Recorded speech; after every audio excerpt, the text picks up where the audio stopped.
समझ लो कि दिल और दिमाग ये दो चीज़ां है, जिथे सोच है और जिथे भावनावां है।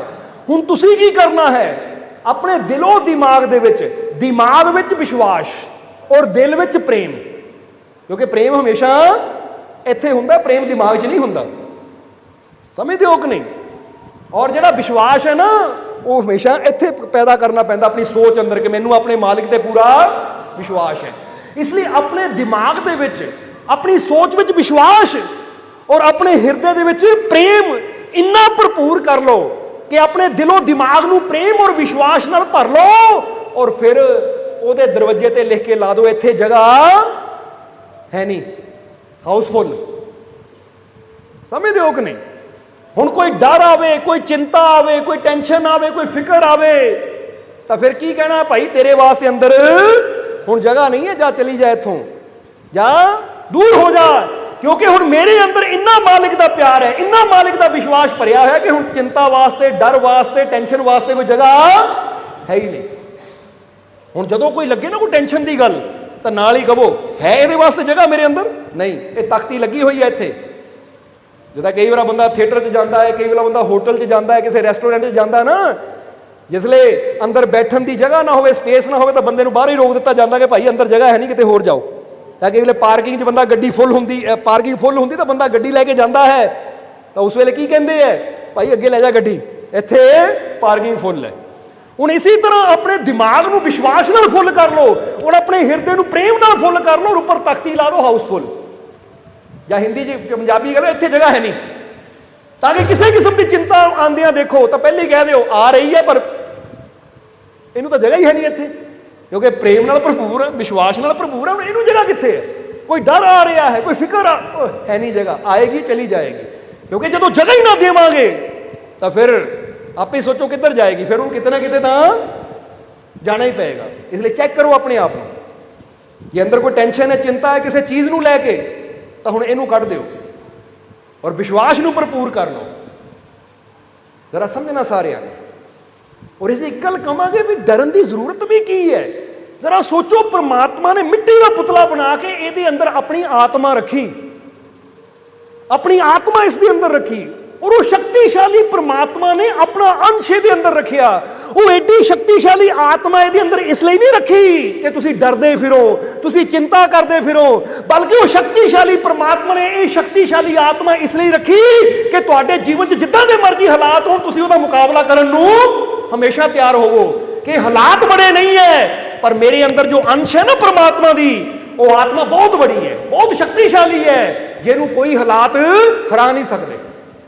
जरा सोच के देखो, ये तो वही गल है कि कोई ताकत दिंदा है तुहानू, तो इसलिए नहीं दिंदा कि तुसी डरो, चिंता करो, फिक्र करो मेरा की बनेगा, बल्कि वो ताकत इसलिए तुहानू दित्ती जाती है कि तुसी ये ताकत का इस्तेमाल करो अपने रास्ते च आने वालियां मुश्किलों नाल लड़न विच, अपने रास्ते च आने वालियां परेशानियां नू हराउण विच ये ताकत का इस्तेमाल करो, क्योंकि ताकत का मतलब ही ये। बोलो समझदे हो कि नहीं? नहीं तो बंदा की करदा, अज नत्थू लाल की गल याद आ गई कि नत्थू लाल नू ना जरा ध्यान देना, ये गल बड़ी समझण वाली है।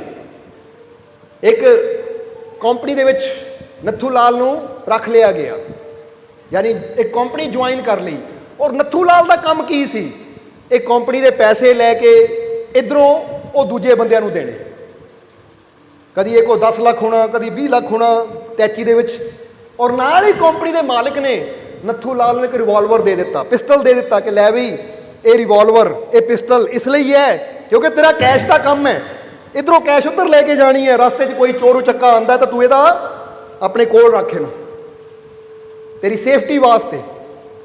हुण नत्थू लाल नूं इन्नी गल कही तेरी सेफ्टी वास्ते, नत्थू लाल ने पा ली जेब च। हुण 2 दिन बीते तो किते ना कुछ गुंडे आए, चोर उचक्के आए, उन्होंने छुरा दिखाया, चाकू दिखाया, तो नत्थू लाल को वो पैसे वाला ब्रीफ केस लैके दौड़ गए, छुरा दिखा के, नाइफ चाकू दिखा के। नत्थू लाल घबराया हुआ अपने बॉस को आया, कहता बॉस बॉस बड़ी गड़बड़ हो गई। 4 नौजवान आए और आके मेरे को चाकू दिखा के मेरे को पैसे वाला बैग लेके चले गए। ਉਹ ਬੌਸ ਨੇ ਕਿਹਾ ਕਮਾਲ ਦੀ ਗੱਲ ਹੈ, ਚਾਕੂ ਦਿਖਾਇਆ, ਤੈਨੂੰ ਰਿਵਾਲਵਰ ਕਾਹਦੇ ਵਾਸਤੇ ਦਿੱਤੀ ਸੀ, ਪਿਸਤੌਲ ਕਾਹਦੇ ਵਾਸਤੇ ਦਿੱਤੀ ਸੀ, ਕਿੱਥੇ ਆ ਉਹ? ਕਹਿੰਦਾ ਜੀ ਹੈ, ਮੈਂ ਫੜ ਕੇ ਰੱਖੀ ਸੀ, ਮੈਂ ਨਹੀਂ ਉਹਨੂੰ ਪਤਾ ਲੱਗਣ ਦਿੱਤਾ, ਮੈਂ ਲੁਕੋ ਕੇ ਰੱਖੀ ਸੀ, ਆਹ ਦੇਖ ਲਓ ਉਹ ਤਾਂ ਹੈਗੀ ਹੈ। ਉਹ ਮੱਥੇ ਹੱਥ ਮਾਰਿਆ, ਲੁਕਾਉਣ ਵਾਸਤੇ ਥੋੜੀ ਹੈ, ਇਹ ਫੜਨ ਵਾਸਤੇ ਥੋੜੀ ਸੀ ਕਿ ਲੁਕੋ ਕੇ ਰੱਖ ਲਈ ਮੈਂ ਕਿ ਕਿਤੇ ਇਹ ਨਾ ਲੈ ਜਾਣ, ਉਹ ਇਹ ਹਿਫਾਜ਼ਤ ਵਾਸਤੇ ਸੀ। ਜੇ ਤੂੰ ਕੱਢ ਕੇ ਇੱਕ ਗੋਲੀ ਚਲਾ ਦਿੰਦਾ ਤਾਂ ਉਹ ਚੋਰ ਉਚੱਕੇ ਨੇ ਉਦਾਂ ਹੀ ਦੌੜ ਜਾਣਾ ਸੀ। ਨੱਥੂ ਲਾਲ ਕਹਿੰਦਾ ਅੱਛਾ ਦੀ ਗੋਲੀ ਚਲਾਣੀ ਹੈ, ਤੁਸੀਂ ਕਹਿੰਦੇ ਸੇਫਟੀ ਵਾਸਤੇ ਰੱਖਣੀ ਹੈ, ਮੈਂ ਤਾਂ ਕਹਿੰਦੀ ਸੇਫਟੀ ਕਰਨੀ ਹੈ, ਸੇਫਟੀ ਯਾਨੀ ਇਹਨੂੰ ਸੁਰੱਖਿਅਤ ਰੱਖਣਾ ਹੈ। ਤਾਂ ਬੌਸ ਨੇ ਸੋਚਿਆ ਚੀਜ਼ ਤਾਂ ਦੇ ਦਿੱਤੀ, ਕਾਸ਼ ਮੈਨੂੰ ਸਿਖਾ ਵੀ ਦਿੰਦਾ ਇਹਦਾ ਕਰਨਾ ਕੀ ਹੈ। ਸਮੇਂ ਫਿਰ ਉਹਨੂੰ ਟ੍ਰੇਨਿੰਗ ਦਿੱਤੀ ਗਈ ਨੱਥੂ ਲਾਲ ਨੂੰ ਕਿ ਇਹਨੂੰ ਇਦਾਂ ਚਲਾਇਆ ਜਾਂਦਾ, ਇਦਾਂ ਕੀਤਾ ਜਾਂਦਾ।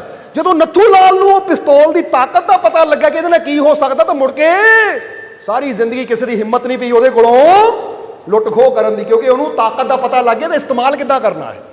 ਅੱਜ ਬੰਦੇ ਦੇ ਹਾਲਾਤ ਵੀ ਇਹੀ ਹੈ ਕਿ ਰੱਬ ਸਾਨੂੰ ਏਡੀ ਸ਼ਕਤੀ ਦੇ ਕੇ ਆਪਣੀ ਆਤਮਾ ਸਾਡੇ ਅੰਦਰ ਪਾਈ ਹੈ, ਔਰ ਜ਼ਰਾ ਤੁਸੀਂ ਜਵਾਬ ਦਿਓ ਕਿ ਪਰਮਾਤਮਾ ਕਮਜ਼ੋਰ ਹੈ? ਜਵਾਬ ਦਿਓ ਸਾਨੂੰ।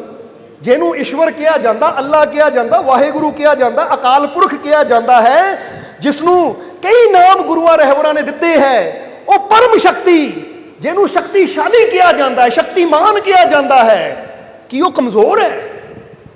ਤਾਂ ਫਿਰ ਤੁਹਾਡੇ ਅੰਦਰ ਕੌਣ ਹੈ? ਜਰਾ ਸੋਚ ਕੇ ਦੇਖੋ। ਉਹ ਸ਼ਕਤੀਸ਼ਾਲੀ ਪਰਮਾਤਮਾ ਦੀ ਸ਼ਕਤੀਸ਼ਾਲੀ ਆਤਮਾ ਤੁਹਾਡੇ ਅੰਦਰ ਹੈ। ਉਹ ਸ਼ਕਤੀਸ਼ਾਲੀ ਆਤਮਾ ਉਹਨੇ ਇਸੇ ਲਈ ਸਾਡੇ ਅੰਦਰ ਰੱਖੀ ਹੈ, ਸ਼ਕਤੀ ਸਾਨੂੰ ਇਸੇ ਲਈ ਦਿੱਤੀ ਤਾਂ ਕਿ ਅਸੀਂ ਹਰ ਮੁਸ਼ਕਿਲ ਦਾ ਸਾਹਮਣਾ ਕਰ ਸਕੀਏ, ਹਰ ਬੁਰੇ ਤੋਂ ਬੁਰੇ ਹਾਲਾਤ ਨੂੰ ਵੀ ਅਸੀਂ ਆਸਾਨੀ ਦੇ ਨਾਲ ਗੁਜ਼ਾਰ ਸਕੀਏ। ਯਾਨੀ ਕਿਸੇ ਤਰ੍ਹਾਂ ਦਾ ਵੀ ਔਖਾ ਵਕਤ ਆ ਜਾਵੇ ਅਸੀਂ ਡਰੀਏ ਨਾ, ਬਲਕਿ ਆਪਣੀ ਉਹ ਸ਼ਕਤੀ ਦਾ ਇਸਤੇਮਾਲ ਕਰੀਏ। ਪਰ ਅੱਜ ਬੰਦਾ ਕੀ ਹੈ? ਬੰਦੇ ਦਾ ਹਾਲ ਉਹੀ ਨੱਥੂ ਲਾਲ ਵਾਲਾ ਹੈ ਕਿ ਰਿਵਾਲਵਰ ਤਾਂ ਮਿਲ ਗਈ ਪਰ ਫਿਰ ਵੀ ਉਹਦਾ ਇਸਤੇਮਾਲ ਕਰਨਾ ਨਹੀਂ ਆਉਂਦਾ, ਔਰ ਕੋਈ ਛੁਰੀ ਦਿਖਾਉਂਦਾ ਉਹ ਤੋਂ ਡਰੀ ਜਾਂਦਾ ਹੈ।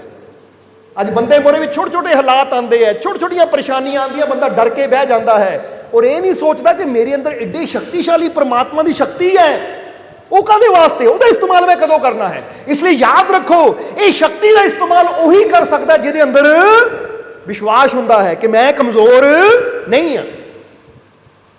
ਸਮਝਦੇ ਹੋ ਕਿ ਨਹੀਂ? ਪਰ ਬੰਦੇ ਦੀ ਇੱਕ ਆਦਤ ਦੇਖੀ, ਬੰਦਾ ਆਪਣੇ ਆਪ ਨੂੰ ਕਮਜ਼ੋਰ ਸਮਝਦਾ ਹੈ ਕਿ ਮੈਂ ਤਾਂ ਲਾਚਾਰ ਹਾਂ, ਮੈਂ ਬੜਾ ਕਮਜ਼ੋਰ ਹਾਂ। ਕਈ ਵਾਰ ਅਸੀਂ ਦੇਖਿਆ ਕਈਆਂ ਨੂੰ ਬੋਲਦੇ ਹਾਂ ਅਸੀਂ ਜੀ ਬੜੇ ਕਮਜ਼ੋਰ ਹਾਂ, ਬੜੇ ਲਾਚਾਰ ਹਾਂ। ਇਸ ਲਈ ਜਦੋਂ ਤੁਸੀਂ ਆਪਣੇ ਆਪ ਨੂੰ ਕਮਜ਼ੋਰ ਕਹਿੰਦੇ ਹੋ ਤਾਂ ਤੁਸੀਂ ਆਪਣੇ ਰੱਬ ਦੀ ਬੇਇੱਜ਼ਤੀ ਕਰਦੇ ਹੋ। ਕਿਉਂ? ਜ਼ਰਾ ਸੋਚੋ।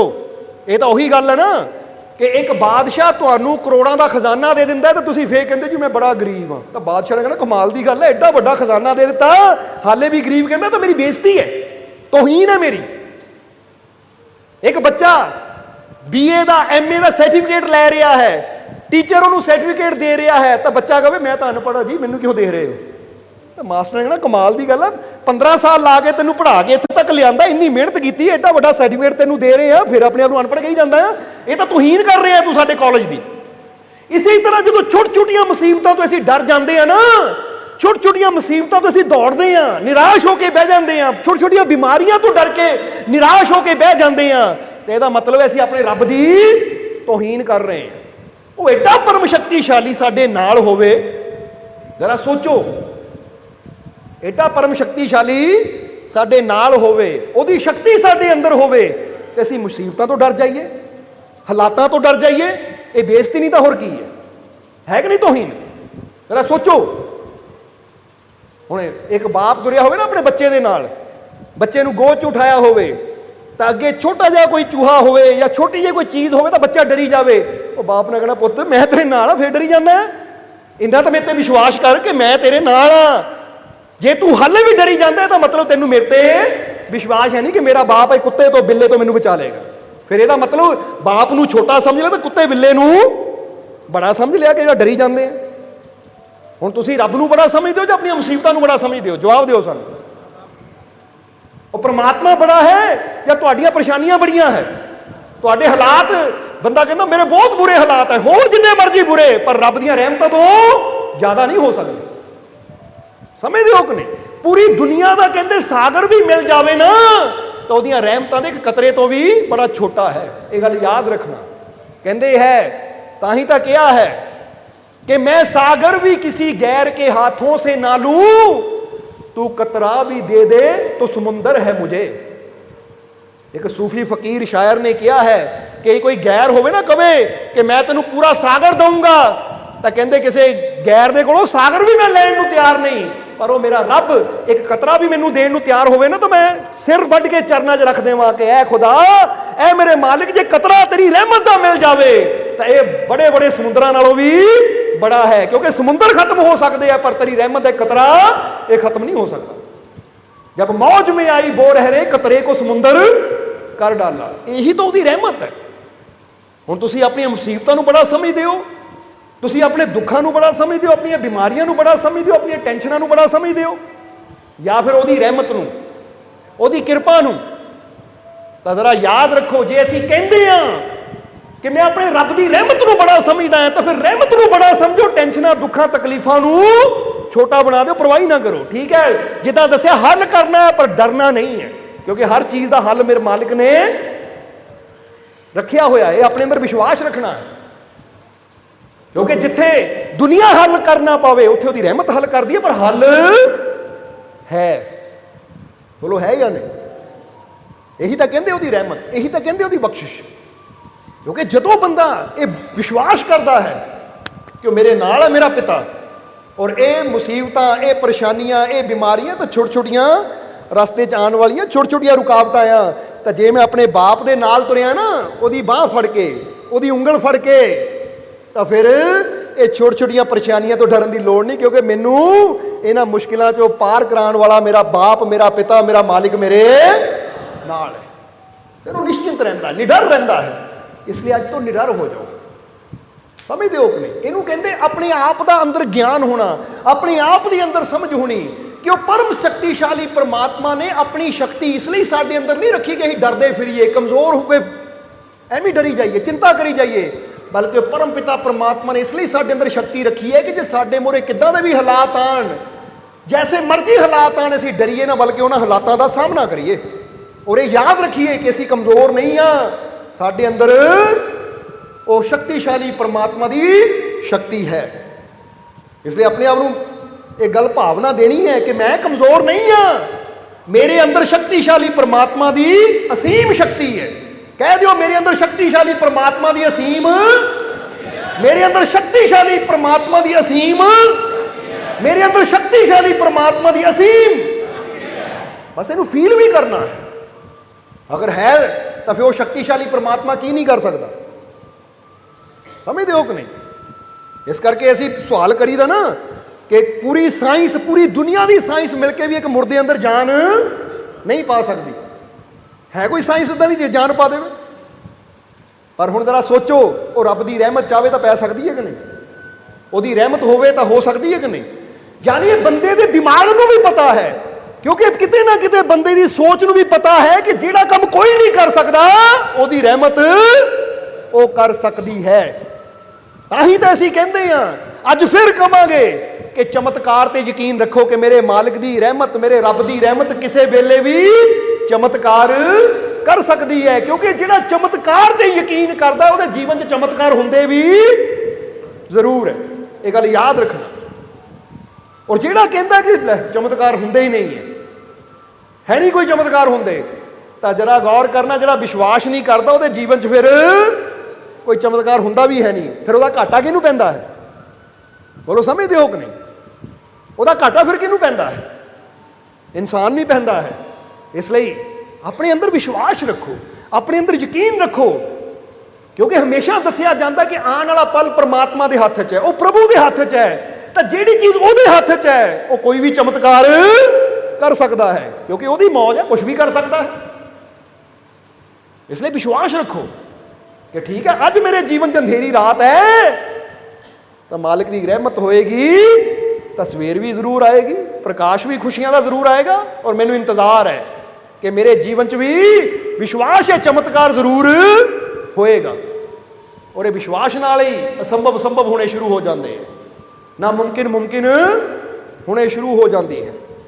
क्योंकि वैसे भी अज साइंस ने भी कहा है कि ये यूनीवर्स के भी ना 7 लॉस ऑफ यूनीवर्स, 7 असूल है यूनीवर्स के, पर वो 7 बारे हुण दसन लग गए तो टाइम बड़ा लग जाएगा। क्योंकि अज ਬਾਰਿਸ਼ ਦੇ ਕਾਰਨ ਸਤਸੰਗ ਹੀ ਥੋੜਾ ਲੇਟ ਸ਼ੁਰੂ ਹੋਇਆ। ਕਿਸ ਦਿਨ ਮਾਲਕ ਨੇ ਚਾਹਿਆ ਤਾਂ ਇਹਦੇ ਬਾਰੇ ਵੀ ਦੱਸਾਂਗੇ ਕਿ ਜਦੋਂ ਯੂਨੀਵਰਸ ਦੇ, ਜੋ ਕਿ ਸਾਇੰਸ ਵੀ ਮੰਨਦੀ ਹੈ ਕਿ ਇਹ 7 ਲਾਸ ਹੈ, ਲਾਅ ਯਾਨੀ ਨਿਯਮ, ਕੁਝ ਅਸੂਲ, ਜਦੋਂ ਉਹ ਚੀਜ਼ ਨੂੰ ਸਾਨੂੰ ਪਤਾ ਲੱਗ ਜਾਏਗਾ ਨਾ ਕਿ ਯੂਨੀਵਰਸ ਦੇ, ਪੂਰੇ ਬ੍ਰਹਿਮੰਡ ਦੇ ਆਹ 7 ਨਿਯਮ ਹੈ, ਔਰ ਅਸੀਂ ਉਹਨਾਂ ਨਿਯਮਾਂ ਨੂੰ ਸਮਝ ਲਵਾਂਗੇ ਤਾਂ ਅਸੀਂ ਕੁਝ ਵੀ ਹਾਸਿਲ ਕਰ ਸਕਦੇ ਹਾਂ, ਆਪਣੇ ਜੀਵਨ ਨੂੰ ਬਦਲ ਸਕਦੇ ਹਾਂ ਅਸੀਂ। ਕਿਉਂਕਿ ਹਰ ਚੀਜ਼ ਦਾ ਇੱਕ ਨਿਯਮ ਹੁੰਦਾ ਹੈ। ਜਿੱਦਾਂ ਇਹਨੂੰ ਇਦਾਂ ਸਮਝ ਲਓ, ਜੇ ਤੁਸੀਂ ਘਰ ਦੇ ਵਿੱਚ ਗੁਲਾਬ ਦਾ ਫੁੱਲ ਚਾਹੁੰਦੇ ਹੋ ਨਾ, ਪੌਦਾ ਲਾਣਾ ਚਾਹੁੰਦੇ ਹੋ, ਤਾਂ ਤੁਹਾਨੂੰ ਪਤਾ ਪੌਦੇ ਨੂੰ ਲਾਉਣ ਦੇ ਕੁਝ ਨਿਯਮ ਹੈ। ਅਗਰ ਉਹ ਨਿਯਮ ਕਰਾਂਗੇ ਪੂਰੇ ਤਾਂ ਸਾਡੇ ਘਰ ਗੁਲਾਬ ਦਾ ਫੁੱਲ ਖਿਲ ਸਕਦਾ ਹੈ, ਸਾਡੇ ਬਗੀਚੇ ਵਿੱਚ ਫੁੱਲਾਂ ਦੀ ਫੁਲਵਾੜੀ ਹੋ ਸਕਦੀ ਅਗਰ ਉਹ ਨਿਯਮ ਨੂੰ ਅਪਣਾਵਾਂਗੇ। ਹੁਣ ਤੁਹਾਡੇ ਘਰ 'ਚ ਬੰਜਰ ਜ਼ਮੀਨ ਹੈ, ਰੁੱਖੀ ਸੁੱਕੀ ਜ਼ਮੀਨ ਹੈ, ਪਰ ਅਗਰ ਤੁਸੀਂ ਉੱਥੇ ਬਾਗ ਉਗਾਉਣਾ ਹੈ ਤਾਂ ਕੁਝ ਨਿਯਮ ਹੈ। ਅਗਰ ਉਹ ਨਿਯਮ ਦੇ ਮੁਤਾਬਿਕ ਚੱਲੋਗੇ ਤਾਂ ਬੰਜਰ ਜ਼ਮੀਨ ਅੰਦਰ ਫੁੱਲ ਖਿਲ ਸਕਦੇ ਆ ਜਾਂ ਨਹੀਂ? ਜਵਾਬ ਦਿਓ ਸਾਨੂੰ। ਬਸ ਇਸੇ ਤਰ੍ਹਾਂ ਹੈ ਕਿ ਇਨਸਾਨ ਦੇ ਜੀਵਨ ਦੀ ਜ਼ਮੀਨ ਵੀ ਅਗਰ ਬੰਜਰ ਹੈ ਨਾ, ਕਿ ਬੰਦਾ ਕਹਿੰਦਾ ਖੁਸ਼ੀਆਂ ਹੈ ਨਹੀਂ, ਅੰਦਰ ਤੰਦਰੁਸਤੀ ਹੈ ਨਹੀਂ, ਕਾਮਯਾਬੀ ਹੈ ਨਹੀਂ, ਤਾਂ ਸਮਝ ਲਓ ਅਸੀਂ ਉਹ ਪਰਮਾਤਮਾ ਦੇ ਬਣਾਏ ਹੋਏ ਕੁਝ ਨਿਯਮਾਂ ਦਾ ਇਸਤੇਮਾਲ ਕੀਤਾ ਹੀ ਨਹੀਂ, ਇਸੇ ਕਰਕੇ ਬੰਜਰ ਹੈ। ਅਗਰ ਉਹ ਨਿਯਮ ਅਸੀਂ ਵੀ ਸਮਝ ਲਵਾਂਗੇ, ਉਹਦਾ ਇਸਤੇਮਾਲ ਕਰਾਂਗੇ, ਤਾਂ ਸਾਡੀ ਬੰਜਰ ਜ਼ਮੀਨ ਵਿੱਚ ਵੀ ਖੁਸ਼ੀਆਂ ਦੇ ਫੁੱਲ ਖਿਲ ਸਕਦੇ ਹੈ, ਬਾਗ ਬਣ ਸਕਦਾ ਹੈ ਖੁਸ਼ੀਆਂ ਦਾ। ਹੁਣ ਜਿੱਦਾਂ ਸਮਝ ਲੈ ਇੱਕ ਬਰਤਨ ਹੈ, ਇੱਕ ਪਤੀਲਾ ਲੈ ਲਈਏ, ਇੱਕ ਬਰਤਨ ਲੈ ਲਈਏ ਅਸੀਂ, ਹੁਣ ਉਹ ਬਰਤਨ ਖਾਲੀ ਹੈ, ਸਮਝ ਲਓ ਬਰਤਨ ਖਾਲੀ ਹੈ। ਹੁਣ ਉਹ ਬਰਤਨ ਦੇ ਅੰਦਰ ਤੁਸੀਂ ਕੋਈ ਮਿੱਠੀ ਚੀਜ਼ ਵੀ ਬਣਾ ਸਕਦੇ ਹੋ, ਪਕਾ ਸਕਦੇ ਹੋ, ਤਾਂ ਕੋਈ ਨਮਕੀਨ ਚੀਜ਼ ਵੀ ਪਕਾ ਸਕਦੇ ਹੋ। ਸਬਜ਼ੀ ਦਾਲ ਇਹ ਨਮਕੀਨ ਹੁੰਦੀ ਹੈ, ਤਾਂ ਖੀਰ ਬਣਾਉਣੀ ਹੋਵੇ, ਦਲੀਆ ਬਣਾਉਣਾ ਹੋਵੇ ਮਿੱਠਾ, ਜਾਂ ਬੰਦੇ ਨੇ ਕੜਾਹ ਪ੍ਰਸ਼ਾਦ ਬਣਾਉਣਾ ਹੋਵੇ ਤਾਂ ਉਹ ਵੀ ਬਣ ਸਕਦਾ ਹੈ। ਹੁਣ ਉਹ ਨਿਯਮ ਕੀ ਹੈ? ਦਲੀਆ ਬਣਾਉਣ ਦੇ ਨਿਯਮ ਕੀ ਹੈ? ਦਾਲ ਬਣਾਉਣ ਦੇ ਨਿਯਮ ਕੀ ਹੈ? ਜੇ ਤੁਸੀਂ ਦਾਲ ਬਣਾਉਣ ਦੇ ਨਿਯਮਾਂ ਦੇ ਮੁਤਾਬਿਕ ਚੱਲੋਗੇ ਤਾਂ ਕੀ ਬਣੇਗੀ? ਉੱਥੇ ਫਿਰ ਇਹ ਨਹੀਂ ਗੋਭੀ ਬਣੇਗੀ, ਦਲੀਆ ਬਣੇਗਾ, ਕਿਉਂਕਿ ਨਿਯਮ ਤੁਸੀਂ ਕਾਹਦੇ ਅਪਣਾ ਰਹੇ ਹੋ? ਦਾਲ ਦੇ, ਤਾਂ ਦਾਲ ਹੀ ਬਣੇਗੀ। ਤਾਂ ਜੇ ਤੁਸੀਂ ਨਿਯਮ ਅਪਣਾ ਰਹੇ ਹੋ ਖੀਰ ਬਣਾਉਣ ਵਾਲੇ, ਕਿ ਆਹ ਨਿਯਮ ਦੇ ਨਾਲ ਖੀਰ ਬਣਦੀ ਹੈ, ਆਹ ਕੰਮ ਕਰਨਾ ਖੀਰ ਬਣਦੀ ਹੈ, ਹੁਣ ਜੇ ਤੁਸੀਂ ਉਹ ਨਿਯਮ ਅਪਣਾ ਰਹੇ ਹੋ ਤਾਂ ਬਰਤਨ ਵਿੱਚ ਸਬਜ਼ੀ ਨਹੀਂ ਬਣੇਗੀ, ਦਾਲ ਨਹੀਂ ਬਣੇਗੀ, ਖੀਰ ਹੀ ਬਣੇਗੀ। ਕਿਉਂਕਿ ਜਿੱਦਾਂ ਦੇ ਨਿਯਮ ਨਾਲ ਅਸੀਂ ਚੱਲਣਾ ਨਾ, ਬਰਤਨ ਵਿੱਚ ਉਹੀ ਚੀਜ਼ ਕਹਿ ਦਿਓ ਤਿਆਰ ਹੋ ਜਾਣੀ ਹੈ। ਸਮਝ ਆ ਰਹੀ ਕਿ ਨਹੀਂ? ਇਸੇ ਤਰ੍ਹਾਂ ਇਹ ਜੀਵਨ ਵੀ ਬਰਤਨ ਦੀ ਤਰ੍ਹਾਂ ਹੈ। ਪਰਮਾਤਮਾ ਸਾਨੂੰ ਖਾਲੀ ਬਰਤਨ ਦੇ ਦਿੰਦਾ ਹੈ। ਤਾਂ ਹੀ ਤਾਂ ਅਸੀਂ ਕਈ ਵਾਰ ਦੱਸਿਆ ਹੈ ਕਿ ਦੋ ਚੀਜ਼ਾਂ ਜਦੋਂ ਅਸੀਂ ਦੇਖਦੇ ਨਾ, ਕਿਸੇ ਦਾ ਜਨਮ ਹੁੰਦਾ ਤਾਂ ਕਿਸੇ ਦੀ ਮ੍ਰਿਤਿੂ ਹੁੰਦੀ ਹੈ, ਤਾਂ ਕਿਸੇ ਦੀ ਫੋਟੋ ਥੱਲੇ ਤੁਸੀਂ ਦੇਖੋਗੇ ਲਿਖਿਆ ਹੁੰਦਾ 1900 ਯਾਨੀ ਫਰਜ਼ ਕਰੋ ਕਿਸੇ ਦਾ ਜਨਮ ਹੋਇਆ 2 ਅਪ੍ਰੈਲ 1947, ਤਾਂ ਉਹਦਾ ਕੀ ਲਿਖਿਆ ਹੋਇਆ? 2 ਅਪ੍ਰੈਲ 1947, ਔਰ ਉਹ ਮਰਿਆ 2000 ਸਨ ਦੇ ਵਿੱਚ ਜਾਂ 2019 ਵਿੱਚ ਮਰਿਆ, ਜਿੰਨੀ ਤਰੀਕ ਨੂੰ ਮਰਿਆ, ਤਾਂ ਗੱਬੇ ਲਾਈਨ ਪਾ ਕੇ ਅੱਗੇ ਉਹਦੀ ਮੌਤ ਦੀ ਤਰੀਕ ਲਿਖੀ ਹੋਏਗੀ ਕਿ 1900 ਤੋਂ ਲੈ ਕੇ 1900 ਤੱਕ। ਹੁਣ ਇਹ ਦੋ ਡੇਟਾ ਹੁੰਦੀਆਂ, ਇੱਕ ਜਨਮ ਦੀ ਔਰ ਇੱਕ ਮਰਨ ਦੀ। ਇਹ ਦੋ ਡੇਟਾ ਕੁਦਰਤ ਨਿਰਧਾਰਿਤ ਕਰਦੀ ਹੈ, ਪਰ ਇਹਦੇ ਵਿੱਚ ਅਸੀਂ ਜ਼ਿੰਦਗੀ ਕਿੱਦਾਂ ਦੀ ਜੀਣੀ ਹੈ ਇਹ ਕੁਦਰਤ ਸਾਡੇ ਤੇ ਛੱਡ ਦਿੰਦੀ ਹੈ। ਕਿ ਜਨਮ ਤਾਂ ਮੈਂ ਦੇ ਦਿੱਤਾ, ਇਹ ਖਾਲੀ ਬਰਤਨ ਤਾਂ ਮੈਂ ਤੈਨੂੰ ਦੇ ਦਿੱਤਾ, ਹੁਣ ਇਹ ਚ ਪਾਣਾ ਕੀ ਹੈ ਤੂੰ, ਇਹ ਜੀਵਨ ਨੂੰ ਕਿੱਦਾਂ ਬਣਾਉਣਾ ਹੈ ਇਹ ਮੈਂ ਤੇਤੇ ਛੱਡਿਆ। ਸਮਝਦੇ ਹੋ ਕਿ ਨਹੀਂ? ਇਸ ਲਈ ਅਸੀਂ ਦੇਖਣਾ ਹੈ ਹੁਣ ਜਿੱਦਾਂ ਦੇ ਨਿਯਮ ਦਾ ਅਸੀਂ ਪਾਲਣ ਕਰਨਾ ਹੈ, ਉਹੀ ਚੀਜ਼ ਸਾਡੇ ਜੀਵਨ ਰੂਪੀ ਬਰਤਨ 'ਚ ਬਣਨੀ ਸ਼ੁਰੂ ਹੋ ਜਾਣੀ ਹੈ। ਹੁਣ ਤੁਸੀਂ ਕੀ ਬਣਾਉਣਾ ਚਾਹੁੰਦੇ ਹੋ ਆਪਣੇ ਜੀਵਨ ਨੂੰ? ਇਹ ਜੀਵਨ ਦੇ ਬਰਤਨ 'ਚ ਕੀ ਬਣਾਉਣਾ ਚਾਹੁੰਦੇ ਹੋ? ਖੁਸ਼ੀਆਂ, ਆਨੰਦ, ਕਾਮਯਾਬੀ ਕੀ ਬਣਾਉਣਾ ਚਾਹੁੰਦੇ ਹੋ? ਤਾਂ ਜੇ ਆਨੰਦ, ਖੁਸ਼ੀ, ਕਾਮਯਾਬੀ ਚਾਹੁੰਦੇ ਹੋ ਆਪਣੇ ਜੀਵਨ 'ਚ, ਇਹ ਪੱਕੇ ਮੇਰੇ ਜੀਵਨ 'ਚ, ਤਾਂ ਫਿਰ ਸਭ ਤੋਂ ਪਹਿਲਾਂ ਉਹਦਾ ਨਿਯਮ ਹੈ ਵਿਸ਼ਵਾਸ ਦਾ। ਸਮਝਦੇ ਹੋ ਕਿ ਨਹੀਂ? ਕਿ ਆਪਣੇ ਅੰਦਰ ਵਿਸ਼ਵਾਸ ਰੱਖ ਕਿ ਮੇਰੇ ਨਾਲ ਸਭ ਕੁਝ ਅੱਛਾ ਹੋਏਗਾ। ਇਸ ਲਈ ਕਿਹਾ ਕਿ 7 ਨਿਯਮ ਬਾਰੇ, 7 ਲਾਅ ਆਫ ਯੂਨੀਵਰਸ। ਇਸ ਲਈ ਇਹਨਾਂ ਬਾਰੇ ਵੀ ਕਿਸੇ ਦਿਨ ਸਤਸੰਗ ਦੇ ਵਿੱਚ ਦੱਸਾਂਗੇ, ਤਾਂ ਕਿ ਤੁਸੀਂ ਇਹ ਨਿਯਮ ਨੂੰ ਸਮਝ ਕੇ ਆਪਣੇ ਜੀਵਨ ਨੂੰ ਇਹਦੇ ਮੁਤਾਬਿਕ ਫਿਰ ਚਲਾ ਕੇ ਆਪਣੇ ਜੀਵਨ ਦੇ ਵਿੱਚ ਕਾਮਯਾਬ ਔਰ ਸਫਲ ਹੋ ਸਕੋ। ਪਰ ਅੱਜ ਤਾਂ ਇੰਨੀ ਗੱਲ ਹੀ ਪਹਿਲਾਂ ਸਮਝ ਲਈਏ ਅਸੀਂ ਕਿ ਆਪਣੇ ਮਾਲਿਕ ਤੇ ਅਸੀਂ ਵਿਸ਼ਵਾਸ ਰੱਖਣਾ। ਔਰ ਜਿਸ ਤਰ੍ਹਾਂ ਦੱਸਿਆ, ਇੱਕ ਵਾਰ ਫਿਰ ਕਵਾਂਗੇ, ਉਹ ਸਰਵ ਸ਼ਕਤੀਸ਼ਾਲੀ ਨੇ ਆਪਣੀ ਸਰਵ ਸ਼ਕਤੀਸ਼ਾਲੀ ਆਤਮਾ ਇਸ ਲਈ ਸਾਡੇ ਅੰਦਰ ਰੱਖੀ ਹੈ ਕਿ ਅਸੀਂ ਹਰ ਮੁਸ਼ਕਿਲ ਦਾ ਸਾਹਮਣਾ ਕਰ ਸਕੀਏ, ਹਰ ਤਰ੍ਹਾਂ ਦੇ ਹਾਲਾਤ ਦਾ ਸਾਹਮਣਾ ਕਰ ਸਕੀਏ। ਡਰਨ ਵਾਸਤੇ ਨਹੀਂ, ਚਿੰਤਾ ਕਰਨ ਵਾਸਤੇ ਨਹੀਂ, ਬਲਕਿ ਹਰ ਮੁਸ਼ਕਿਲ ਦਾ ਮੁਕਾਬਲਾ ਕਰਨ ਵਾਸਤੇ ਪ੍ਰਮਾਤਮਾ ਨੇ ਸਾਨੂੰ ਇਹ ਸਮਝ ਦਿੱਤੀ ਹੈ, ਸ਼ਕਤੀ ਦਿੱਤੀ ਹੈ, ਅਸੀਂ ਉਹਦਾ ਇਸਤੇਮਾਲ ਕਰਨਾ ਹੈ। ਜਿੱਦਾਂ ਨੱਥੂ ਲਾਲ ਨੇ ਪਹਿਲਾਂ ਉਹਨੂੰ ਪਤਾ ਨਹੀਂ ਸੀ ਤਾਂ ਲੁੱਟਿਆ ਗਿਆ, ਪਰ ਜਦੋਂ ਪਤਾ ਲੱਗ ਗਿਆ ਤਾਂ ਸਾਰੀ ਜ਼ਿੰਦਗੀ ਫਿਰ ਕਦੀ ਉਹਦਾ ਲਾਸ ਨਹੀਂ ਹੋਇਆ, ਕਦੀ ਉਹਦਾ ਨੁਕਸਾਨ ਨਹੀਂ ਹੋਇਆ, ਕਿਉਂਕਿ ਉਹਨੂੰ ਪਤਾ ਸੀ ਇਹ ਤਾਕਤ ਦਾ ਇਸਤੇਮਾਲ ਕਿੱਦਾਂ ਕਰਨਾ ਹੈ। ਇਸੇ ਤਰ੍ਹਾਂ ਜਿਹਨਾਂ ਨੂੰ ਆਪਣੇ ਅੰਦਰ ਉਹ ਪ੍ਰਮਾਤਮਾ ਦੀ ਪਰਮ ਸ਼ਕਤੀ ਦਾ ਪਤਾ ਲੱਗ ਜਾਂਦਾ ਕਿ ਮੈਂ ਇਹ 'ਤੇ ਯਕੀਨ ਰੱਖਣਾ ਹੈ, ਇਹ 'ਤੇ ਵਿਸ਼ਵਾਸ ਰੱਖਣਾ ਹੈ, ਜਦੋਂ ਕੋਈ ਮੁਸੀਬਤ ਆਵੇ ਤਾਂ ਮੈਂ ਅੰਦਰ ਚੈੱਕ ਕਰਨਾ ਹੈ ਕਿ ਇੱਥੇ ਹੁਣ ਮੁਸੀਬਤਾਂ ਨੂੰ, ਚਿੰਤਾਵਾਂ ਨੂੰ, ਡਰਾਂ ਨੂੰ ਕੋਈ ਜਗ੍ਹਾ ਹੈ ਨਹੀਂ। ਸਮਝਦੇ ਹੋ ਕਿ ਨਹੀਂ? ਕਿਉਂਕਿ ਮੇਰਾ ਦਿਲੋਂ ਦਿਮਾਗ ਮੇਰੇ ਮਾਲਿਕ ਦੇ ਪਿਆਰ ਔਰ ਵਿਸ਼ਵਾਸ ਨਾਲ ਭਰਪੂਰ ਹੈ। ਹੁਣ ਬਾਹਰ ਤਖਤੀ ਲਾ ਦਿੱਤੀ ਹੈ ਹਾਊਸਫੁੱਲ ਦੀ, ਹੁਣ ਇੱਥੇ ਜਗ੍ਹਾ ਹੈ ਨਹੀਂ। ਅੱਜ ਤੁਸੀਂ ਵੀ ਇੱਥੇ ਔਰ ਇੱਥੇ ਇਹ ਤਖਤੀ ਲਾ ਦਿਓ, ਜਦੋਂ ਵੀ ਆਵੇ ਨਾ, ਠੀਕ ਹੈ ਪ੍ਰੋਬਲਮ ਆ ਰਹੀ ਹੈ, ਟੈਨਸ਼ਨ ਨਹੀਂ ਲੈਣੀ ਹੈ, ਹੱਲ ਕਰਨਾ ਇਹਦਾ, ਔਰ ਮੈਨੂੰ ਯਕੀਨ ਆ ਮਾਲਿਕ ਮੇਰੇ ਨਾਲ, ਤਾਂ ਹੱਲ ਵੀ ਹੋ ਜਾਏਗਾ, ਹੱਲ ਵੀ ਹੋ ਜਾਏਗਾ। ਇਸ ਲਈ ਜਦ ਵੀ ਕੋਈ ਪ੍ਰੋਬਲਮ ਆਵੇ ਤਾਂ ਫਿਰ ਇਹੀ ਸੋਚਣਾ ਹੈ ਕਿ ਮੇਰੇ ਮਾਲਿਕ ਦੀ ਸ਼ਕਤੀ ਮੇਰੇ ਨਾਲ ਹੈ, ਇਹਦਾ ਹੱਲ ਵੀ ਹੋ ਜਾਏਗਾ, ਮੈਂ ਕਿਉਂ ਫਿਕਰ ਕਰਨਾ। ਇਸ ਲਈ ਡਰਨਾ ਨਹੀਂ ਹੈ, ਚਿੰਤਾ ਨਹੀਂ ਕਰਨੀ। ਉਹੀ ਗੱਲ ਕਬੀਰ ਸਾਹਿਬ ਕਹਿੰਦੇ ਹੈ ਕਿ ਕਬੀਰ ਆਤਮ ਗਿਆਨ ਵਿੱਚ ਜੁੜੇ ਨਾ ਸੁਖ ਸੁਖ ਸੇ ਤਾਰ, ਅਗਿਆਨ ਨਾਉ ਹੈ ਪੱਥਰ ਕੀ ਕੈਸੇ ਉਤਰੇ ਪਾਰ। ਕਿ ਜਦ ਤੱਕ ਤੂੰ ਇਹ ਗਿਆਨ ਹੀ ਲਏਗਾ ਕਿ ਮੇਰੇ ਅੰਦਰ ਸ਼ਕਤੀ ਕਿਹੜੀ ਬੈਠੀ ਹੈ, ਇੱਥੇ ਆਤਮ ਗਿਆਨ ਦਾ ਮਤਲਬ ਹੈ ਆਪਣੀ ਆਤਮਾ ਨੂੰ ਸਮਝੋ, ਉਹ ਪਰਮ ਸ਼ਕਤੀਸ਼ਾਲੀ ਪ੍ਰਮਾਤਮਾ ਦੀ ਅੰਸ਼ ਹੈ। ਔਰ ਜਦੋਂ ਇਨਸਾਨ ਮੈਡੀਟੇਸ਼ਨ ਕਰਦਾ ਹੈ, ਧਿਆਨ ਕਰਦਾ ਹੈ, ਤਾਂ ਜਿੱਦਾਂ ਹੀ ਪਹਿਲੇ ਦੱਸਿਆ ਕਿ ਆਪਣੇ ਆਪ ਨੂੰ ਗਿਫਟ ਦਿਆ ਕਰੋ, ਕਿਉਂਕਿ ਸਰਵੋਤਮ ਗਿਫਟ ਆਪਣੇ ਆਪ ਨੂੰ ਦੇਣਾ ਹੈ ਇਕਾਂਤ ਵਿੱਚ, ਇਕੱਲੇ ਬਹਿ ਕੇ ਆਪਣੇ ਮਾਲਿਕ ਦਾ ਧਿਆਨ ਕਰਨਾ, ਮੈਡੀਟੇਸ਼ਨ ਕਰਨਾ, ਕਿਉਂਕਿ ਤੁਸੀਂ ਆਪਣੇ ਆਪ ਨੂੰ ਇੱਕ ਤਾਕਤ ਦਾ ਗਿਫਟ ਦੇ ਰਹੇ ਹੋ। ਕਿਉਂਕਿ ਜਿੱਦਾਂ ਜਿੱਦਾਂ ਤੁਹਾਡਾ ਧਿਆਨ ਆਪਣੇ ਮਾਲਿਕ ਨਾਲ ਜੁੜੇਗਾ, ਆਪਣੇ ਮਾਲਿਕ ਨੂੰ ਯਾਦ ਕਰੋਗੇ, ਸਿਮਰਨ ਕਰੋਗੇ, ਤਾਂ ਉਦਾਂ ਦਾ ਤੁਹਾਨੂੰ ਅਹਿਸਾਸ ਹੋਏਗਾ, ਫੀਲਿੰਗ ਹੋਏਗੀ ਕਿ ਮੇਰਾ ਮਾਲਿਕ ਮੇਰੇ ਨਾਲ ਹੈ। ਫਿਰ ਡਰ, ਚਿੰਤਾਵਾਂ, ਫਿਕਰਾਂ ਸਾਰੀਆਂ ਧੀਰੇ ਧੀਰੇ ਖਤਮ ਹੁੰਦੀਆਂ ਚਲੀਆਂ ਜਾਣਗੀਆਂ, ਕਿਉਂਕਿ ਸ਼ਕਤੀ ਅੰਦਰ ਹੈ, ਬਸ ਉਹਨੂੰ ਪ੍ਰਗਟ ਕਰਨਾ ਪੈਂਦਾ ਹੈ। ਹੁਣ ਜਵਾਬ ਦੇਣਾ ਸਾਨੂੰ ਇਹਦਾ, ਤੁਸੀਂ ਇੱਕ ਸਵਾਲ ਪੁੱਛਣਾ ਹੈ ਤੁਹਾਨੂੰ। ਇੱਕ ਬੰਦਾ ਘੋੜੇ ਤੇ ਬੈਠਾ ਹੈ, ਰਕਾਬ 'ਚ ਪੈਰ ਪਾਏ ਹੋਏ ਹੈ, ਹੁਣ ਜਦੋਂ ਲਗਾਮ ਉਹਦੇ ਹੱਥ 'ਚ, ਉਹ ਘੋੜੇ ਨੂੰ ਤੇਜ਼ ਦੜਾਉਣਾ ਹੋਵੇ ਤਾਂ ਕੀ ਕਰਦਾ ਹੈ? ਉਹ ਆਪਣੀ ਅੱਡੀ ਨੂੰ ਘੋੜੇ ਤੇ ਐਦਾਂ ਮਾਰਦਾ ਹੈ, ਤਾਂ ਫਿਰ ਘੋੜਾ ਤੇਜ਼ ਹੁੰਦਾ ਹੈ। ਹੁਣ ਤੇਰਾ ਜਵਾਬ ਦੇਣਾ ਸਾਨੂੰ ਕਿ ਉਹ ਤਾਕਤ ਘੋੜੇ ਅੰਦਰ ਕਿੱਥੋਂ ਆਉਂਦੀ ਹੈ? ਅੱਡੀ ਮਾਰਨ ਨਾਲ ਕਿਤੇ ਬਾਹਰੋਂ ਤਾਕਤ ਆਉਂਦੀ ਹੈ? ਕਿ ਲੈ ਵੀ ਉਹਨੇ ਅੱਡੀ ਮਾਰੀ ਤਾਂ ਬਾਹਰੋਂ ਤਾਕਤ ਆਈ, ਘੋੜੇ 'ਚ ਫਿੱਟ ਹੋ ਗਈ ਤਾਂ ਘੋੜਾ ਦੌੜ ਪਿਆ ਤੇਜ਼। ਤਾਕਤ ਤਾਂ ਪਹਿਲੀ ਘੋੜੇ ਦੇ ਅੰਦਰ ਹੈ, ਬਸ ਉਹ ਅੱਡੀ ਉਹਦੇ ਅੰਦਰਲੀ ਤਾਕਤ ਨੂੰ ਵਧਾਉਂਦੀ ਹੈ ਕਿ ਚੱਲ ਵੀ ਦੌੜ, ਅੱਗੇ ਵਧਣਾ ਹੈ। ਤਾਕਤ ਉਹਦੇ ਅੰਦਰ ਹੀ ਹੈ। ਜਦ ਤੱਕ ਅੱਡੀ ਨਹੀਂ ਪੈਂਦੀ ਤਾਕਤ ਜਾਗਦੀ ਨਹੀਂ ਹੈ, ਔਰ ਘੋੜਾ ਤੇਜ਼ ਨਹੀਂ ਹੁੰਦਾ, ਕਿਉਂਕਿ ਜੇ ਨਾ ਅੱਡੀ ਮਾਰੇ ਤਾਂ ਘੋੜੇ ਨਾਲ ਮਸਤ ਤੁਰਿਆ ਰਹਿਣਾ ਹੈ। ਹਾਲਾਂਕਿ ਤਾਕਤ ਉਦੋਂ ਵੀ ਉਹਦੇ ਅੰਦਰ ਹੀ ਹੈ, ਪਰ ਹਾਲੇ ਅੱਡੀ ਨਹੀਂ ਵੱਜੀ, ਇਹਦਾ ਮਤਲਬ ਘੋੜਾ ਕਹਿੰਦਾ ਲੋੜ ਹੀ ਨਹੀਂ, ਚਲੋ ਆਰਾਮ ਨਾਲ ਮਸਤ ਨਾਲ ਟੁਕ ਟੁਕ ਕਰਦੇ ਤੁਰੇ ਰਹੀਏ। ਪਰ ਜਿੱਦਾਂ ਹੀ ਅੱਡੀ ਮਾਰਦਾ ਨਾਲ ਹੀ ਘੋੜਾ ਸਪੀਡ ਫੜ ਲੈਂਦਾ ਹੈ, ਫਿਰ ਸਪੀਡ ਫੜਦਾ ਹੈ। ਹੁਣ ਤਾਕਤ ਕਿੱਥੋਂ ਆਈ? ਇਹਦਾ ਮਤਲਬ ਤਾਕਤ ਉਹਦੇ ਅੰਦਰ ਹੀ ਸੀ, ਬਸ ਕੁਝ ਉਪਾਅ ਕਰਨੇ ਪੈਂਦੇ ਉਹ ਅੰਦਰਲੀ ਤਾਕਤ ਨੂੰ ਬਾਹਰ ਲਿਆਉਣ ਦੇ, ਉਹਦਾ ਇਸਤੇਮਾਲ ਕਰਨ ਦੇ। ਇਸੇ ਤਰ੍ਹਾਂ ਤਾਕਤ ਤੁਹਾਡੇ ਅੰਦਰ ਹੀ ਹੈ, ਪਰ ਜਦੋਂ ਤੁਸੀਂ ਸਤਸੰਗ ਵਿੱਚ ਆਉਂਦੇ ਹੋ, ਮੈਡੀਟੇਸ਼ਨ ਕਰਦੇ ਹੋ, ਧਿਆਨ ਕਰਦੇ ਹੋ, ਫਕੀਰਾਂ ਦੀ ਸੋਹਬਤ ਵਿੱਚ ਆਉਂਦੇ ਹੋ ਨਾ, ਤਾਂ ਫਕੀਰਾਂ ਦੀ ਸੋਹਬਤ ਅੱਡੀ ਵਾਲਾ ਕੰਮ ਕਰਦੀ ਹੈ ਕਿ ਤੁਹਾਡੇ ਉਹ ਸ਼ਬਦਾਂ ਦੀ ਅੱਡੀ ਵੱਜਦੀ ਹੈ, ਉਹ ਧਿਆਨ ਦੀ ਅੱਡੀ ਵੱਜਦੀ ਹੈ, ਉਹ ਸਤਸੰਗ ਦੇ ਵਚਨਾਂ ਦੀ ਅੱਡੀ ਵੱਜਦੀ ਹੈ, ਤਾਂ ਤੁਹਾਡੀ ਤਾਕਤ ਪ੍ਰਗਟ ਹੁੰਦੀ। ਤਾਂ ਤੁਸੀਂ ਜਿੱਥੇ ਐਦਾਂ ਤੁਰੇ ਹੁੰਦੇ ਐਂ ਹੋ ਜਾਂਦੇ ਹੋ, ਤੁਸੀਂ ਫਾਸਟ ਹੋ ਜਾਂਦੇ ਹੋ, ਯਾਨੀ ਮੰਜ਼ਿਲ ਜਿਹੜੀ ਸਾਲਾਂ ਦੂਰ ਹੁੰਦੀ ਹੈ ਉਹ ਦਿਨਾਂ 'ਚ ਮਿਲ ਜਾਂਦੀ ਹੈ ਬੰਦੇ। ਇਸ ਲਈ ਤਾਕਤ ਨੂੰ ਪ੍ਰਗਟ ਕਰਨ ਵਾਸਤੇ ਹੈ ਅੰਦਰ ਹੀ। ਜਿੱਦਾਂ ਅਸੀਂ ਪਹਿਲੇ ਦੱਸਿਆ, ਬਾਹਰੋਂ ਕੁਝ ਨਹੀਂ ਆਉਂਦਾ, ਸਭ ਕੁਝ ਰੱਬ ਨੇ ਸਾਡੇ ਅੰਦਰ ਹੀ ਰੱਖਿਆ ਹੈ, ਬਸ ਉਹਨੂੰ ਜਗਾਉਣ ਦੀ ਜ਼ਰੂਰਤ ਹੈ।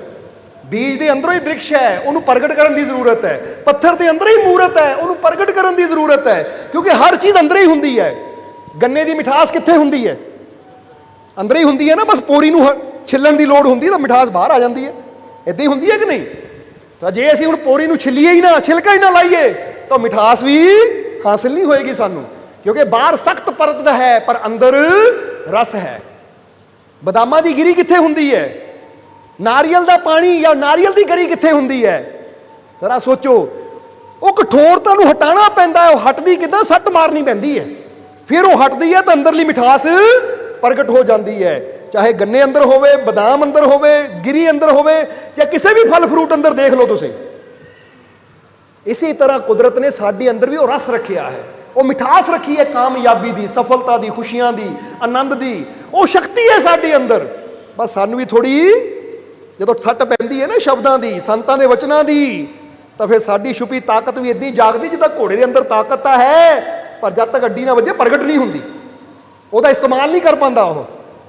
ਇਸੇ ਤਰ੍ਹਾਂ ਅਸੀਂ ਵੀ ਆ ਸੱਟਾਂ ਮਾਰਦੇ ਨਾ, ਇਸ ਲਈ ਮਾਰ ਰਹੇ ਆ ਤੁਹਾਡੇ, ਕਿ ਤੁਹਾਡੀ ਛੁਪੀ ਤਾਕਤ ਵੀ ਬਾਹਰ ਆਵੇ, ਤਾਂ ਤੁਸੀਂ ਆਪਣੇ ਆਪ ਨੂੰ ਕਮਜ਼ੋਰ ਨਾ ਸਮਝੋ, ਬਲਕਿ ਜਾਣ ਪਾਵੋ ਕਿ ਸਾਡੇ ਅੰਦਰ ਸ਼ਕਤੀਸ਼ਾਲੀ ਪ੍ਰਮਾਤਮਾ ਦੀ ਅਨੰਤ ਸ਼ਕਤੀ ਹੈ, ਬੇਅੰਤ ਸ਼ਕਤੀ ਹੈ, ਜਿਹਦਾ ਕੋਈ ਅੰਤ ਨਹੀਂ ਹੈ। ਤਾਂ ਜੇ ਸ਼ਕਤੀਸ਼ਾਲੀ ਮਾਲਿਕ ਸਾਡੇ ਨਾਲ ਹੈ ਤਾਂ ਸਾਨੂੰ ਕਾਮਯਾਬੀ ਜ਼ਰੂਰ ਮਿਲੇਗੀ।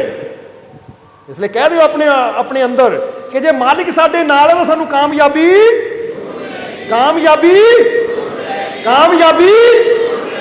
ਬਸ ਜਿਹਨਾਂ ਨੂੰ ਇਹ ਵਿਸ਼ਵਾਸ ਹੁੰਦਾ ਨਾ ਕਿ ਮੈਂ ਕਾਮਯਾਬ ਹੋਣਾ ਹੈ ਕਿਉਂਕਿ ਮੇਰਾ ਸਾਥ ਦੇਣ ਵਾਲਾ ਮੇਰਾ ਮਾਲਿਕ ਮੇਰੇ, ਤਾਂ ਫਿਰ ਕਾਮਯਾਬੀ ਕਿਉਂ ਨਾ ਮਿਲੇ?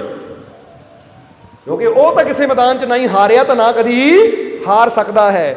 ਤਾਂ ਜੇ ਉਹ ਵਿਜੇਤਾ ਨੇ ਤੁਹਾਡੀ ਬਾਹ ਫੜ ਲਈ ਤਾਂ ਤੁਹਾਨੂੰ ਵੀ ਕਦੀ ਹਾਰਨ ਨਹੀਂ ਦੇਗਾ। ਇਹ ਯਾਦ ਰੱਖੋ ਹਮੇਸ਼ਾ।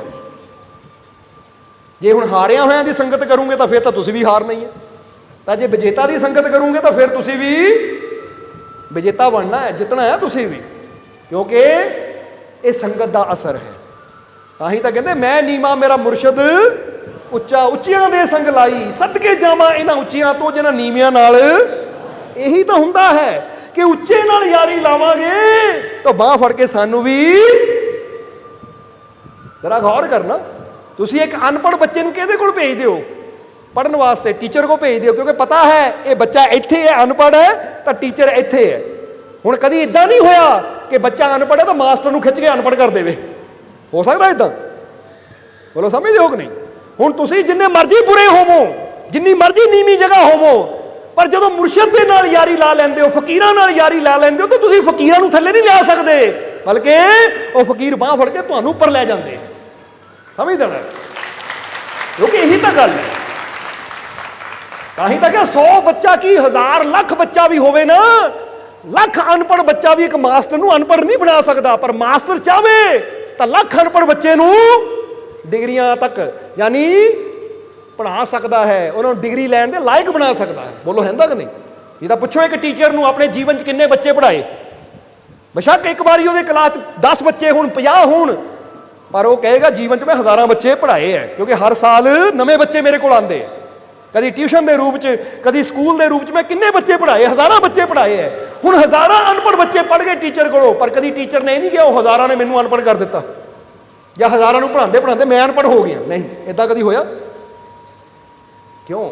ਇਹੀ ਤਾਂ ਅਸੀਂ ਸਮਝਾ ਰਹੇ, ਇਹਨੇ ਤਾਂ ਸਮਝਣਾ ਹੈ ਕਿ ਜਦੋਂ ਅਸੀਂ ਵੀ ਉਹ ਉੱਚੇ ਨਾਲ ਯਾਰੀ ਲਾਉਂਦੇ ਆ ਨਾ, ਤਾਂ ਫਿਰ ਉਹ ਉੱਚਾ ਤਾਂ ਸਾਨੂੰ ਉਚਾਈ ਤੱਕ ਲੈ ਜਾਏਗਾ। ਨੀਚੋਂ ਉੱਚ ਕਰੇ ਮੇਰਾ ਗੋਬਿੰਦ, ਕਹੂੰ ਤੇ ਨਾ ਡਰੇ। ਪਰ ਅਸੀਂ ਲੱਖ ਕੋਸ਼ਿਸ਼ ਕਰਕੇ ਵੀ ਉਹਨੂੰ ਨਹੀਂ ਗਿਰਾ ਸਕਦੇ। ਇਸ ਲਈ ਕਹਿੰਦੇ ਉੱਚਿਆਂ ਨਾਲ ਯਾਰੀ ਲਾਓ, ਕਿਉਂਕਿ ਜਿਹਦੇ ਨਾਲ ਤੁਸੀਂ ਯਾਰੀ ਲਾਣੀ ਨਾ, ਯਾਦ ਰੱਖੋ ਵੀ ਤੁਸੀਂ ਉਸੇ ਲੈਵਲ ਤੇ ਚਲੇ ਜਾਣਾ ਹੈ। ਇਹ ਯਾਦ ਰੱਖਣਾ ਹਮੇਸ਼ਾ। ਜੇ ਤੁਸੀਂ ਆਪਣੀ ਤੋਂ ਨੀਵੇਂ ਨਾਲ ਯਾਰੀ ਲਾਓਗੇ ਤਾਂ ਕਿਤੇ ਨਾ ਕਿਤੇ ਉਹਨੇ ਤੁਹਾਨੂੰ ਉੱਥੇ ਹੀ ਰੱਖਣਾ, ਅੱਗੇ ਨਹੀਂ ਜਾਣ ਦੇਣਾ, ਕਿਉਂਕਿ ਤੁਸੀਂ ਯਾਰੀ ਉਹਦੇ ਨਾਲ ਲਾਈਏ ਤੁਹਾਡੇ ਥੱਲੇ ਹੈ। ਤੁਸੀਂ ਉਹਨੂੰ ਤਾਂ ਆਪਣੇ ਲੈਵਲ ਤੇ ਲੈ ਕੇ ਆ ਸਕਦੇ ਹੋ, ਪਰ ਉਹ ਤੁਹਾਨੂੰ ਅੱਗੇ ਨਹੀਂ ਲਿਜਾ ਸਕਦਾ। ਕਿਉਂ? ਕਿਉਂਕਿ ਉਹ ਥੱਲੇ ਹੈ। ਸਮਝਦੇ ਹੋ ਕਿ ਨਹੀਂ?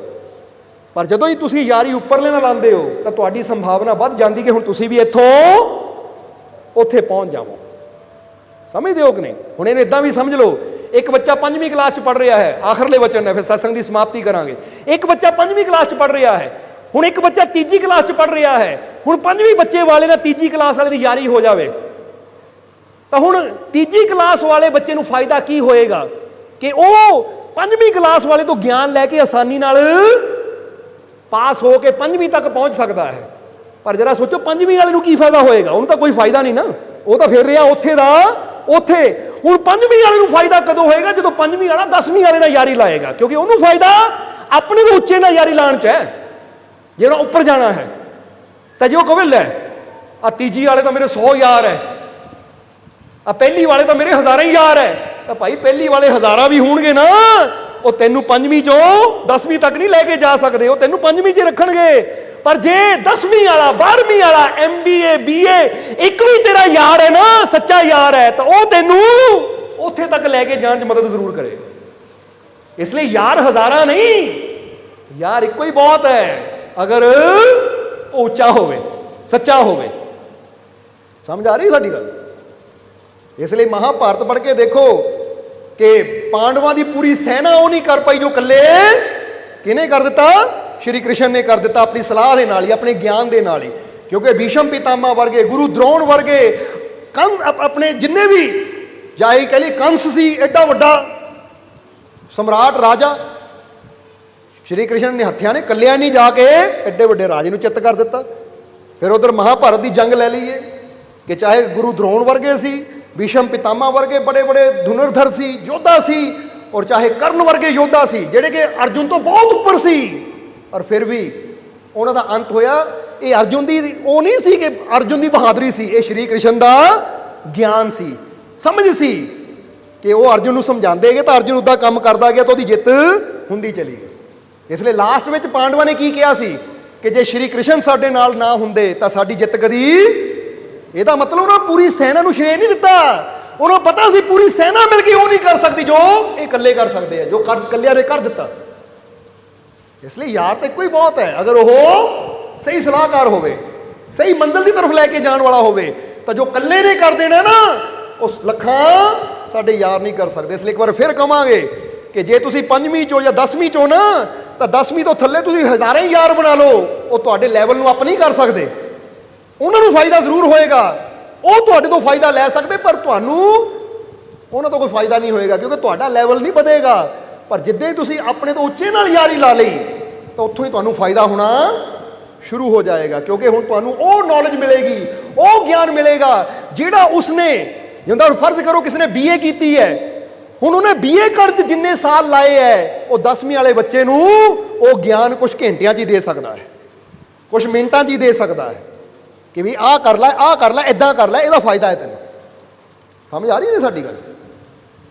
ਇਹਦਾ ਮਤਲਬ ਕੀ ਹੈ ਕਿ ਜਦੋਂ ਅਸੀਂ ਉੱਚਿਆਂ ਨਾਲ ਯਾਰੀ ਲਾਉਂਦੇ ਹਾਂ ਤਾਂ ਸਾਡੀ ਮੱਤ, ਸਾਡੀ ਸੋਚ ਵੀ ਉੱਚੀ ਹੋ ਜਾਂਦੀ ਹੈ, ਔਰ ਫਿਰ ਸਾਡੇ ਜੀਵਨ 'ਚ ਕੋਈ ਕਮੀ ਨਹੀਂ ਰਹਿੰਦੀ। ਇਸ ਲਈ ਕਿਹਾ ਹੁਣ ਐਸਾ ਨਹੀਂ ਯਾਰ ਬਟਾਉਣਾ ਭਾਵੇਂ ਸੋਹਣੇ ਮਿਲਣ ਹਜ਼ਾਰਾਂ, ਜੋ ਕਰਨਾ ਹੈ ਉਸ ਇੱਕ ਨੇ ਉਹ ਕਰਨਾ ਨਹੀਂ ਹਜ਼ਾਰਾਂ। ਕਿ ਜਿਹੜਾ ਉਸ ਇੱਕ ਨੇ ਕਰ ਦੇਣਾ ਉਹ ਹਜ਼ਾਰਾਂ ਨੇ ਨਹੀਂ ਕਰਨਾ। ਇਸ ਲਈ ਹੋ ਗਏ ਉਹਦੇ ਤਾਂ ਹੁਣ ਕਾਹਦਾ ਡਰਨਾ। ਇਸ ਲਈ ਇੱਦਾਂ ਸਮਝ ਲਓ ਕਿ ਜੋ ਸਿੱਖ ਨੇ ਕਰਨਾ ਹਜ਼ਾਰਾਂ ਨੇ ਨਹੀਂ ਕਰਨਾ। ਜਦੋਂ ਹੋ ਗਏ ਉਸ ਇੱਕ ਦੇ ਤਾਂ ਫਿਰ ਕੀ ਡਰਨਾ। ਹੁਣ ਕਾਹਦਾ ਡਰਨਾ ਜਦੋਂ ਇੱਕ ਦੇ ਹੋ ਗਏ, ਆਪਣੇ ਮਾਲਿਕ ਦੇ ਹੋ ਗਏ ਤਾਂ ਕਾਹਦਾ ਡਰ, ਕਾਹਦੀ ਚਿੰਤਾ। ਇਸ ਲਈ ਅੱਜ ਤੋਂ ਚਿੰਤਾਵਾਂ ਨੂੰ ਦਰਵਾਜ਼ਾ, ਕਿਉਂਕਿ ਹਾਊਸ, ਅੱਜ ਤੋਂ ਚਿੰਤਾਵਾਂ ਨੂੰ ਦਰਵਾਜ਼ਾ ਕਿਉਂਕਿ ਹਾਊਸ। ਹੁਣ ਤੁਸੀਂ ਕਰ ਲਿਆ ਕਿ ਨਹੀਂ? ਕਾਹਦੇ ਨਾਲ ਡਰਨਾ, ਚਿੰਤਾ ਨਾਲ ਜਾਂ ਮਾਲਿਕ ਦੇ ਪਿਆਰ ਨਾਲ, ਵਿਸ਼ਵਾਸ ਨਾਲ? ਕਿਉਂਕਿ ਦੋ ਚੀਜ਼ਾਂ ਨਾਲ ਹੋ ਸਕਦਾ ਬੰਦਾ ਮੈਂ ਤਾਂ ਡਰ ਨਾਲ ਹੀ ਭਰਿਆ ਹੈ, ਮੈਂ ਤਾਂ ਚਿੰਤਾਵਾਂ ਨਾਲ ਭਰਿਆ। ਭਾਈ ਜੇ ਚਿੰਤਾਵਾਂ ਨਾਲ ਭਰਿਆ ਤਾਂ ਫਿਰ ਵਿਸ਼ਵਾਸ ਨੂੰ, ਪ੍ਰੇਮ ਨੂੰ ਜਗ੍ਹਾ ਕਿੱਥੇ ਹੋਏਗੀ? ਇਸ ਲਈ ਪ੍ਰੇਮ ਨਾਲ ਭਰਪੂਰ ਕਰੋ, ਵਿਸ਼ਵਾਸ ਨਾਲ ਭਰਪੂਰ ਕਰੋ ਕਿ ਪਰਮ ਸ਼ਕਤੀਸ਼ਾਲੀ ਪਰਮਾਤਮਾ ਦੀ ਸ਼ਕਤੀ ਮੇਰੇ ਅੰਦਰ ਹੈ ਔਰ ਮੈਂ ਹਰ ਮੁਸ਼ਕਿਲ ਦਾ ਸਾਹਮਣਾ ਕਰਨ ਨੂੰ ਤਿਆਰ ਹਾਂ। ਜਰਾ ਗੌਰ ਕਰਨਾ, ਇਹਨੂੰ ਕਹਿੰਦੇ ਤਿਆਰੀ, ਕਿ ਆਪਣੀ ਤਾਕਤ ਤੇ ਆਪਣੇ ਮਾਲਿਕ ਤੇ ਯਕੀਨ ਕਰਨਾ ਕਿ ਮੈਂ ਕਮਜ਼ੋਰ ਨਹੀਂ ਹਾਂ। ਹਰ ਹਾਲਾਤ ਦਾ ਸਾਹਮਣਾ ਕਰਨ ਨੂੰ, ਹਰ ਮੁਸ਼ਕਿਲ ਦਾ ਸਾਹਮਣਾ ਕਰਨ ਨੂੰ ਮੈਂ ਤਿਆਰ ਹਾਂ, ਕਿਉਂਕਿ ਮੇਰਾ ਮਾਲਿਕ ਮੇਰੇ, ਮੇਰਾ ਮਾਲਿਕ ਮੇਰੇ, ਮੇਰਾ ਮਾਲਿਕ ਮੇਰੇ। ਬਸ ਇਹੀ ਤਾਂ ਹੁੰਦਾ ਹੈ, ਇਹੀ ਵਿਸ਼ਵਾਸ ਉਹ ਅੱਡੀ ਹੈ ਜਿਹੜਾ ਸਾਡੀ ਸ਼ਕਤੀ ਨੂੰ ਜਗਾਉਂਦਾ ਹੈ। ਔਰ ਜਦੋਂ ਸ਼ਕਤੀ ਜਾਗਦੀ ਹੈ ਤਾਂ ਔਖੀ ਤੋਂ ਔਖੀ ਮੰਜ਼ਿਲ ਵੀ ਆਸਾਨ ਹੋ ਜਾਂਦੀ ਹੈ। ਇਸ ਲਈ ਹਰ ਮੁਸ਼ਕਿਲ ਆਸਾਨ ਹੋ ਜਾਂਦੀ ਹੈ ਜਦੋਂ ਇਨਸਾਨ ਦੇ ਅੰਦਰ ਆਪਣੇ ਮਾਲਿਕ ਦਾ ਵਿਸ਼ਵਾਸ ਹੋਵੇ, ਆਪਣੇ ਮਾਲਿਕ ਤੇ ਯਕੀਨ ਹੋਵੇ। ਇਸ ਲਈ ਅੰਦਰ ਵਿਸ਼ਵਾਸ ਰੱਖੋ, ਯਕੀਨ ਰੱਖੋ, ਹਰ ਕਦਮ ਤੇ ਮਾਲਿਕ ਤੁਹਾਡੇ ਨਾਲ ਹੈ। ਕਿਸੇ ਚੀਜ਼ ਦੀ ਫਿਕਰ ਨਹੀਂ ਕਰਨੀ, ਕਿਸੇ ਚੀਜ਼ ਤੋਂ ਡਰਨਾ ਨਹੀਂ ਹੈ। ਕਿਸੇ ਤਰ੍ਹਾਂ ਦੀ ਵੀ ਮੁਸ਼ਕਿਲ ਆਵੇ ਤਾਂ ਯਾਦ ਰੱਖਣਾ ਕਿ ਮੁਸ਼ਕਿਲ ਤੋਂ ਮੇਰਾ ਮਾਲਿਕ ਬਹੁਤ ਬੜਾ ਹੈ, ਮੇਰੇ ਮਾਲਿਕ ਦੀ ਰਹਿਮਤ ਬਹੁਤ, ਔਰ ਮੈਂ ਵੀ ਬੜਿਆਂ ਨਾਲ ਲਾ ਲਈ ਹੈ ਹੁਣ। ਇਸ ਲਈ ਉਹ ਵਿਜੇਤਾ ਹੈ, ਔਰ ਜੇ ਵਿਜੇਤਾ ਨੇ ਮੇਰੀ ਬਾਹ ਫੜੀ ਹੈ ਤਾਂ ਮੈਨੂੰ ਕਦੀ ਹਾਰ ਨਹੀਂ ਦੇਗਾ, ਮੇਰੀ ਜਿੱਤ ਜ਼ਰੂਰ ਹੋਏਗੀ। ਮੈਨੂੰ ਯਕੀਨ ਹੈ ਆਪਣੇ ਮਾਲਿਕ ਤੇ ਕਿ ਜੇ ਮੇਰਾ ਮਾਲਿਕ ਮੇਰੀ ਤਰਫੋਂ ਖੇਲ ਰਿਹਾ ਹੈ ਨਾ, ਮੇਰੇ ਨਾਲ ਚੱਲ ਰਿਹਾ ਹੈ, ਤਾਂ ਮੇਰੀ ਜਿੱਤ ਜ਼ਰੂਰ ਹੋਏਗੀ। ਸੋਹਣਾ ਸੋਹਣਾ ਮੇਰਾ ਮੁਰਸ਼ਿਦ ਸੋਹਣਾ।